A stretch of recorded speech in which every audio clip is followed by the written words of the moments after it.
ፀጉራችሁን ያማረና ውብ የሆነ ከለር እንዲኖረው ፀጉራችሁን ለማሳደግ እንዲሁም በተለይ ከርዳዳ ለሆነባችሁ እንደዚህ እየሰራችሁ ተጠቀሙት። ፀጉራችሁን በቀላል መንገድ ቤት ውስጥ ሰርታችሁ መጠቀም ትችላላችሁ እና ፀጉራችሁ እንዴት እንደሚያምር አንዳንዴ ሽበት ራሱ ያለ ጊዜው አይወጣባችሁም። ምክንያቱም ሽበቱን ስለሚሸፍነው እንደዚህ ፀጉራችሁን ስትንከባከቡና። ሰላም ቤተሰብ እንዴት ናችሁ? ሰላም ናችሁ? እኔ በጣም ደህና ነኝ፣ እግዚአብሔር ይመስገን።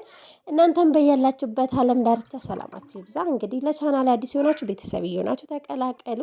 ዛሬ ምርጥ ቪዲዮ ይዤላችሁ መጥቻለሁና እንግዲህ እኔ ከዚህ በፊትም ሰርቼ በተለያየ መንገድ ሰርቼዋለሁ እና ዛሬ ደግሞ ለየት ባለ መንገድ እንሰራለን አንድ ላይ። በመጀመሪያ የተጠቀምኩት እዚህ ጋር ቁርንፍር ተጠቅሜያለሁ። ከዛ በኋላ አብሽ ብዙ እንዳታበዙት፣ ብዙ አላበዛሁትም እኔ ምክንያቱም አብሽ ያው አንዳንዴ ሽታ ስለሚኖረው ማለት ነው። ለሽታውም ቢሆን አብሽ ባይበዛ ይመረጣል። ቁርንፍዱን አምሷለሁ እንደዚህ ባለፈው ቪዲዮ ሰርቼ በባለፉ ቪዲዮዎች ኮመንት ይመጣሉ እና እንደዚህ ቁርንፍዱን ካቃጠልሽው ምኑን ጥቅሙን እኮ ጠፋ ብለው ኮመንት እየጻፉልኝ ነበር። እና በነገራችን ላይ እኔ ቁርንፍዱን ማመስበት ምክንያት አለኝ እና እዚች ጋር ወራል ጋር ጨምሬያለሁ፣ አሳያቸዋለሁ።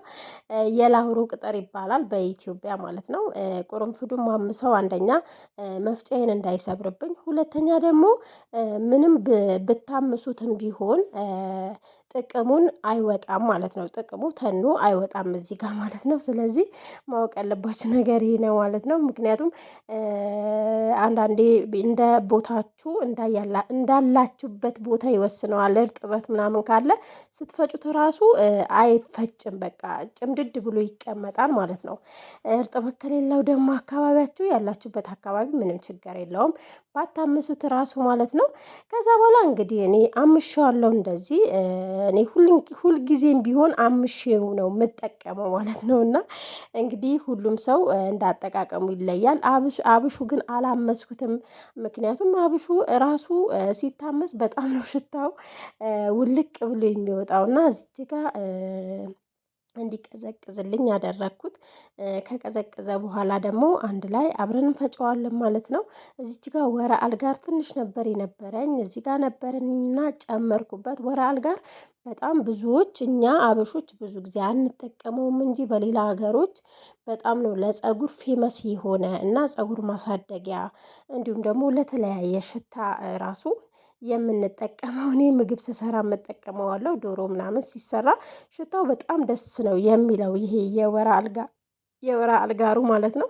ከዛ በኋላ እዚህ ጋር አንድ ላይ አርጌ ሁሉንም አንድ ላይ አርጌ ፈጨሁት። ወላ አርጋሉና እንትኑ አብሻውንም አልፈጨሁትም፣ ልፈጭ አልፈለኩም። ምክንያቱም ሽታው ይረብሸኛል ብዬ ከረበሸኝ ብዬ ፈራሁት ማለት ነው። ስለዚህ መጨረሻ ላይ ነው የምጨምረው አብሹን። ከዛ በኋላ መፍጫዬን አምጥቼ በመፍጫ ፈጨሁኝ። እናንተ መፍጫ ከሌላችሁ እንግዲህ ከዚህ በፊት ቪዲዮ ሰርቻለሁ ከታችና በድንጋይ ማድቀቅ ትችላላችሁ፣ በእንጨትም በተለያየ ነገር ማለት ነው። ምንም ችግር የለም። ከታመሰ ደግሞ ደቂቃ አይፈጅም፣ በቃ 1 ደቂቃ አልፈጅበትም መሆኔ ስፈጨው ማለት ነው።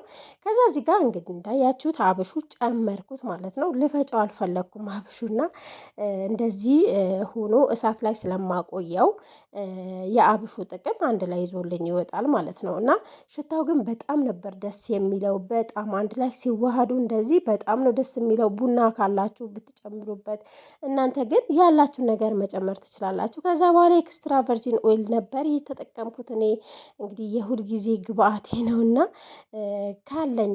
ከሌለኝ ግን ሳይኖረኝ ሲቀር ግን ቤቢ ኦይል ነው በብዛት የምጠቀመው። እና እንግዲህ ያው ለቻናሌ አዲስ የሆናችሁ ቤተሰብ አርጉኝ፣ ምን ችግር አለ ብታበረታቱኝ። ላይክ ደግሞ አድርጉ። እኔ ቻናሌ ምን እንደሆነ አላውቅም እና እግዚአብሔርን በቃ በጣም ነው የተመታው፣ ግን ይመለሳል ብዬ ተስፋ አደርጋለሁ። ከዛ እዚህ ጋር እንግዲህ እንደገና ቤቢ ኦይል ጨምሬያለሁ ማለት ነው። ቤቢ ኦይል ለፀጉር እድገት በጣም አሪፍ ነው፣ ተጠቀሙት።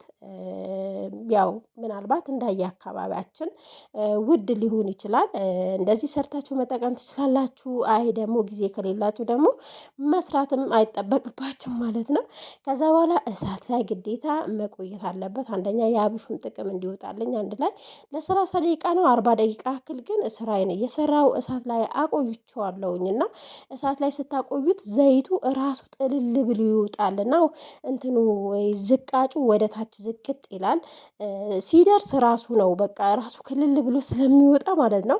ክልል ብሎ ነው የሚሰጣችሁና እዚህ ጋር እንዳያችሁት ነው ያፈጣጠኘው ነው ቪዲዮ ቆራርጬ ነው እንግዲህ የለቀኩላችሁ እንዳይረዝምባችሁ ማለት ነው። ከዛ በኋላ እዚህ ጋር ነጠላ ነበረኝና በነጠላ አጠለልኩት። እንዳያችሁት ይኸውላችሁ ቅባቱ ብቻ ከላይ ይሁንና ከታች ያንሳፍፋል እንትኑ ማለት ነው። የምር በጣም ነው የጠቀመኝ እኔ ለፀጉሬ። በባለፈው ራሱ ሰርቼ ነበርና የባለፈው አንደኛ ልጄ ግማሹን ደፋብኝ፣ ግማሹ ደግሞ እኔ ተቀባሁትና እንዲሁም ተልባ ጨምሬበት ነበር የባለፈው በጣም ነበር የወደድኩት። በጣም በቃ ልስላሴው አትጠይቁኝ የምር። እና እንደዚህ እየሰራችሁ ተጠቀሙት ማለት ነው። ከዛ በኋላ እንደዚህ ካጠለልኩኝ በኋላ የምጠቀመው እንግዲህ ቫዝሊን ነው። እንደዚህም አድርጋችሁ ቅባቱን ብቻ መጠቀም ትችላላችሁ። ቅባቱ በሌላ ጊዜ ሰራዋለሁኝ እና ቅባት ራሱ አልቆብኛል። ከዛ ቫዝሊን ቢያንስ 2 ማንኪያ የሚሆን እኔ አላበዛም፣ እንደነገርኳችሁ እኔ አላበዛም። ለሳምንት ለ10 ቀን ወይም ደግሞ በቃ ለሳምንት የሚሆነኝ ነው ምሰራው። ስለዚህ በዛ ማድረግም ትችላላችሁ፣ በዛ አለማድረግም ትችላላችሁ። በዛ አድርጋችሁ ብትሰሩትም ይሄኛው አይበላሽባችሁ ማለት ነው። ከዛ እሳት ላይ አደረግኩት። እንግዲህ እንደገና ቫዝሊውን መቅለጥ አለበት እና ቫዝሊው አልቀልጣለኝ እንትኑ በረደ። ለምን በእጄ ስለማጠለው በአሁኑ ሰዓት እጄ በጣም ሴንሲቲቭ ሆነዋል። የሆነ ነገር ከነካኝ በቃ ወዲያውኑ ብጥ እያለብኝ ስለሆነ እስከሚበርድልኝ ድረስ ትቼዋለሁ ማለት ነው። ከበረደልኝ በኋላ እንግዲህ እንደገና እሳት ላይ እንትን ብዬው ቫዝሊውን አቀለጥኩት አንድ ላይ አዋህጄ ማለት ነው። ከቀለጠ በኋላ ቫዝሊን ይሄንን ይመስላል። አያምር መሆን ይሄኛው ነው እንግዲህ ጅምድ የሚለውና የምር ጅምድ ለማድረግ ለማለት 30 ደቂቃ ራሱ አይፈጅበትም። እና ቫዝሊን ወይም ደግሞ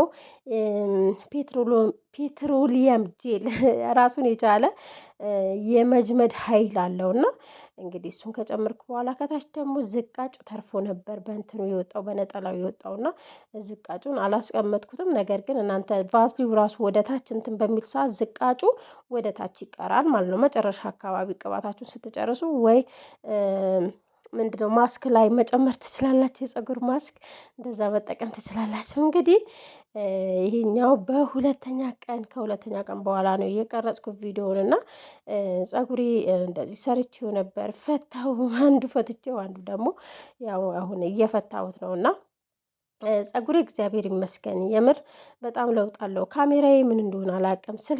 ስልኬ ከተሰበረብኝ በኋላ በቃ አዲስ ስልክ ለመግዛት አሁን አዲስ ስልክ እንድገዛ ቪዲዮዬን እዩልኝ አሁን ማለት ነው። እና የምሬ ነው እኮ እግዚአብሔርን ስልኬ ከተሰበረ በኋላ በቃ አላ ቪዲዮ የምሰራው ቪዲዮ ራሱ በቃ እንትን ብሎብኛል። እና ለማንኛውም ድብዝዝ ብለዋል። በጣም የራሱ ጉዳይ ነው። እንግዲህ ዋናው ነገር እኔ እናንተ ጋር ከደረሰ በቂ ነው ማለት ነው። ፀጉሬ እንግዲህ ከፈታው በኋላ ይህንን ይመስላል። ራሱ ኩርሊ ሆነዋል። እንደዚህ ሆናችሁ ራሱ በቃ የትኛውን ቦታ መሄድ ትችላላችሁ። በነገራችን ላይ በአብዛኛው ጊዜ 2 ቦታ ነው ፀጉር የሚይዘው።